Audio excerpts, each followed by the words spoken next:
الله أكبر الله أكبر الله أكبر لا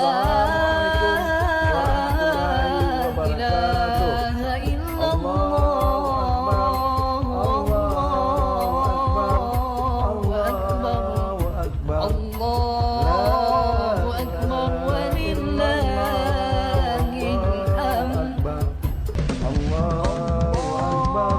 ولله الحمد